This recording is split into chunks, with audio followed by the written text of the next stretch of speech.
August 16th, 1977. The day the music paused. In the stillness of Graceland, under the heavy Tennessee heat, a single cry broke the morning silence before the whole world fell quiet. Elvis Presley, the man who changed the sound of America, was gone. He was just 42. They said it was a heart attack. But for millions, it felt like something deeper had stopped beating, a part of the American soul itself. Outside the gates of Graceland, people gathered with candles and tears as radios across the country played Can't Help Falling in Love on repeat.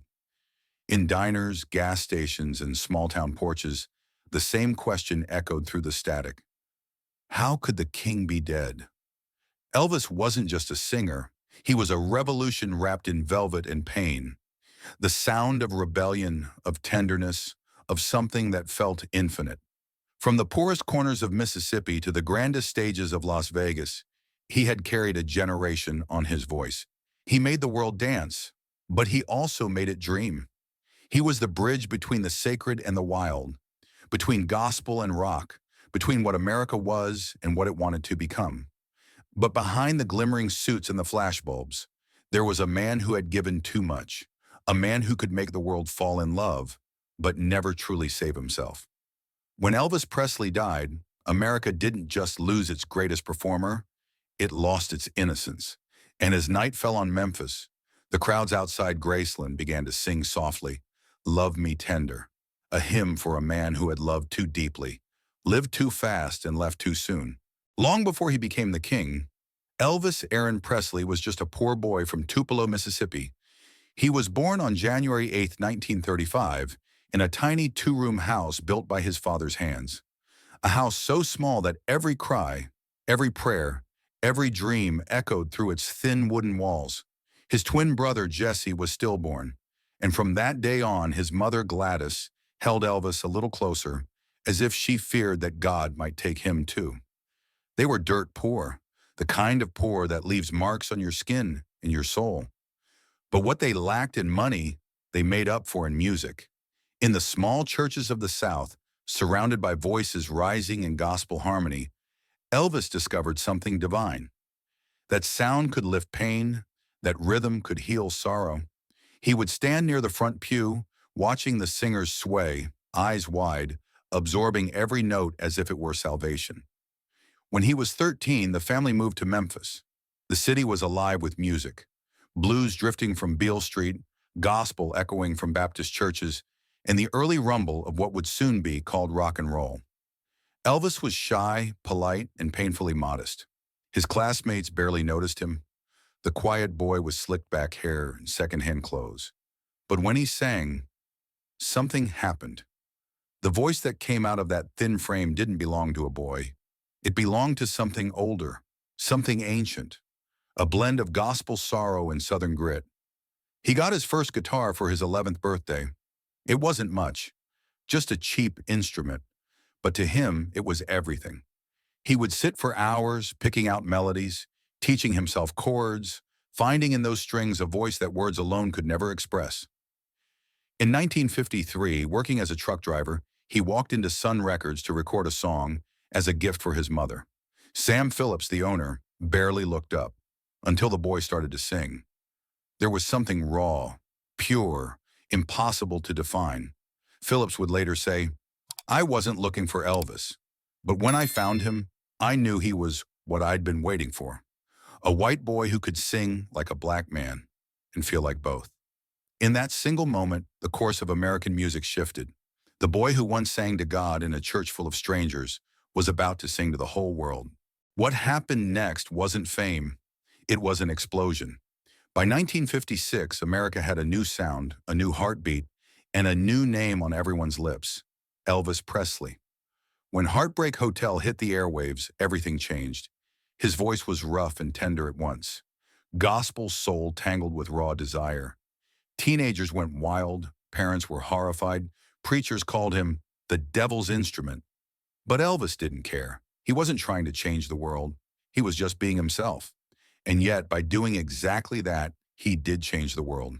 He had rhythm in his body, rebellion in his blood, and a sadness behind his eyes that made every lyric sound like a confession.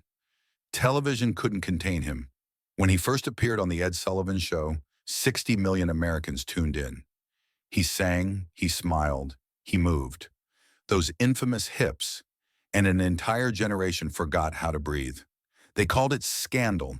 The truth is, it was freedom. Elvis became the first true rock star, the bridge between black blues and white America, between the sacred and the sinful. He wore rhinestones like armor, but his power came from something simpler: vulnerability. He didn't perform songs, and he felt them. When he sang Love Me Tender, you believed he meant it. When he sang Jailhouse Rock, you believed he lived it. Money came fast. Cars, mansions, airplanes. But fame came faster, and fame doesn't come for free. He was 22 and already the most famous man on earth. Girls screamed his name. Boys tried to be him. And Elvis, the shy kid from Tupelo, became a myth in real time. In 1958, the draft notice arrived. The king of rock and roll was now Private Presley. He served in Germany, far from the spotlight, far from the madness. It was there he met a 14-year-old girl named Priscilla Beaulieu. Years later, she would become his wife and the mother of his only child, Lisa Marie. Even in exile, his legend grew. Radio stations still played his songs, and when he returned to America 2 years later, the screams were louder than ever. The 1960s brought Hollywood. Elvis starred in over 30 films, some charming, some forgettable. He became a brand, a face, a machine, but with every film, something in him dimmed. The music was softer, the scripts lighter, the soul quieter. He was still Elvis, but he was no longer free. Then came 1968, the comeback special. After years of formulaic movies, he returned to the stage in a black leather suit, sweating under the lights, guitar in hand. The fire was back. He sang If I Can Dream, eyes closed, voice trembling with emotion. Out there in the dark, there's a beckoning candle. It wasn't just a song, it was a resurrection. The world saw a man reborn. The king had returned, not as a pop idol, but as an artist reclaiming his soul. He filled arenas, electrified Vegas, conquered the world once again.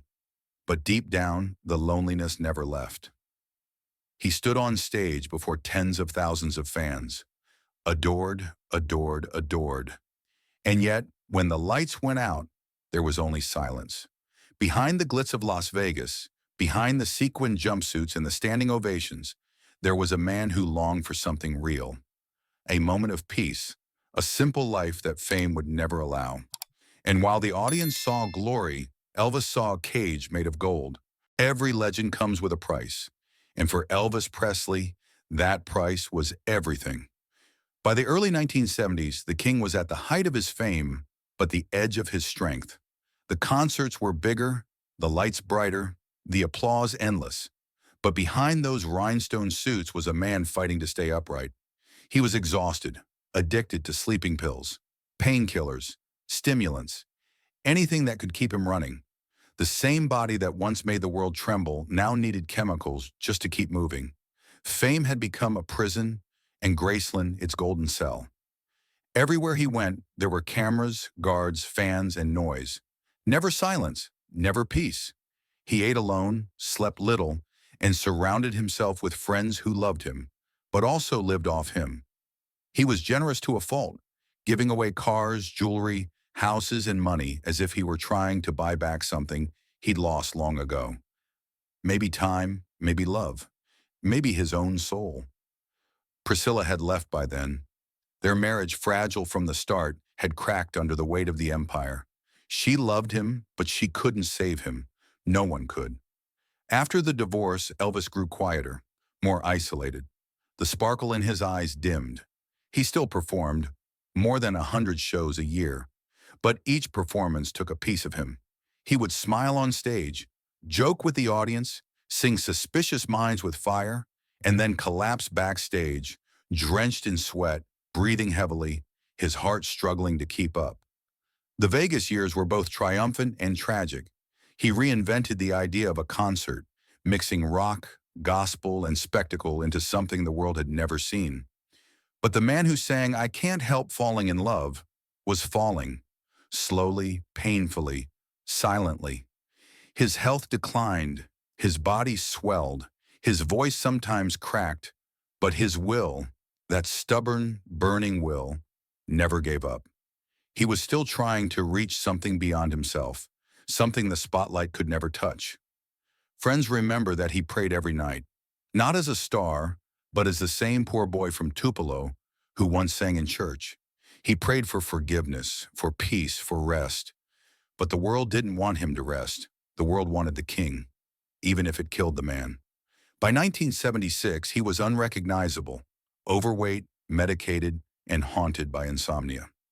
Yet on stage for a few moments each night, the magic returned. His voice, cracked and weary, still carried a power that silenced entire arenas.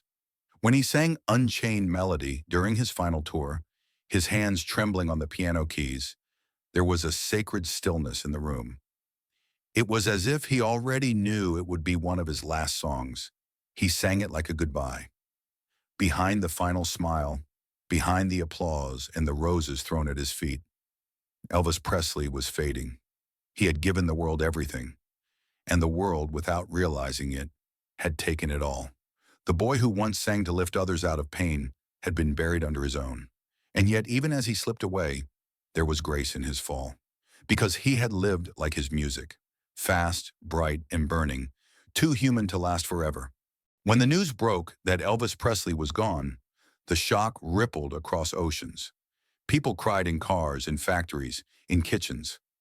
Radio stations played his songs nonstop, as if trying to rewind time. The king was dead, but somehow everyone felt he was still there, humming softly through the static. Graceland became a shrine overnight. Thousands of fans lined the gates, clutching candles and photographs, leaving flowers along the road. Some had followed him since the 1950s. Others had never seen him live. But all of them wept the same way, as if they'd lost a brother, not a celebrity. Because Elvis had never seemed untouchable. He was larger than life, yes, but he was ours. The kid from nowhere, who made the whole world feel less ordinary. His death forced America to look at what he'd truly been. Not just the first rock star, but the symbol of something deeper. Elvis was the sound of post-war hope, the rebellion that didn't hate, the bridge between cultures in a country divided by race and class. He was gospel in the heart and rhythm in the hips, sacred and profane in the same breath. And for that, he paid dearly. In the days after his passing, sales of his records broke every chart. Love Me Tender, Jailhouse Rock, Suspicious Minds. Every song became a eulogy. But the true legacy of Elvis Presley wasn't vinyl. It was faith. Faith that music could heal, that dreams could rise from dirt, that one voice could shake an empire. His fortune, estimated at over $100 million, would continue to grow long after his death. Lisa Marie Presley, his only daughter, inherited Graceland and the Presley estate, a kingdom built from the echoes of one man's voice. Today, Graceland remains one of the most visited homes in the United States, second only to the White House. Fans come from all over the world not to see riches, but to feel something. The vibration, the warmth, the ghost of a dream that refuses to die. Elvis's influence didn't stop with his last breath. From the Beatles to Bruce Springsteen, from Freddie Mercury to Prince, every artist who blurred boundaries owes him something. He was the blueprint, the first to show that vulnerability and power could share the same stage. He gave permission for men to feel, for music to cross color lines, for performance to become confession. The church he built had no walls. It existed in every radio wave, every broken heart, every kid who picked up a guitar believing they, too, could matter. And if you listen closely, you can still hear him in the chords of every love song and the ache of every ballad that came after. More than 4 decades later, his legacy has outlived trends, scandals, and imitators. Time has softened the noise and left behind the truth.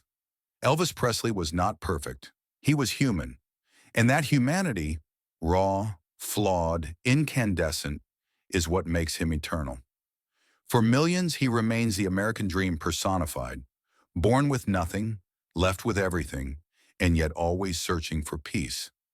A reminder that greatness is never about how loudly you live, but about how deeply you make others feel. He once said in an interview, his voice quiet, almost tired, "I just want to be remembered as someone who meant something to someone." And that, perhaps, is the truest legacy of all, because he still does. The day of his funeral, Memphis was covered in heat and sorrow. More than 80,000 people lined the streets as the white hearse carrying Elvis rolled slowly toward Forest Hill Cemetery. Some sang softly, others just stood in silence, holding on to one another as if the world had lost its rhythm. Even the air felt heavy, like a record spinning too slowly. Inside Graceland, the curtains were drawn, and the sound of gospel floated through the hallways. "How Great Thou Art," one of his favorites. Friends, family, and musicians gathered, their faces pale and wet with tears. Priscilla stood by Lisa Marie, her hand trembling. She whispered to her daughter, "Remember him when he was laughing. That's the real him." Outside, thousands of fans lit candles as night fell. They sang "Can't Help Falling in Love" one last time, their voices quivering in the thick August air. For a moment, it didn't feel like a funeral. It felt like America itself was saying thank you. Years later, when his body was moved to Graceland, the gates became more than just an entrance. They became a pilgrimage. Every August, fans still gather there, candles in hand, as if the flame of his spirit needs no protection, only memory. Elvis's story is no longer just about music. It's about what happens when a dream becomes too big for the man who dreamed it. It's about how one life born in poverty could change the sound of an entire century. And it's about the truth that echoes through every note he ever sang. That love, no matter how fleeting, can make us immortal. As the years go by, new generations discover him, not as the man in the jumpsuit, but as the boy from Tupelo who believed in a melody strong enough to outlast death. And in every diner jukebox, in every wedding song, in every broken heart that finds comfort in "Love Me Tender," he lives again. Two questions linger softly, like the hum of a record after the last chord. What does a man truly leave behind when the music stops? And if the heart keeps singing, does the song ever really end?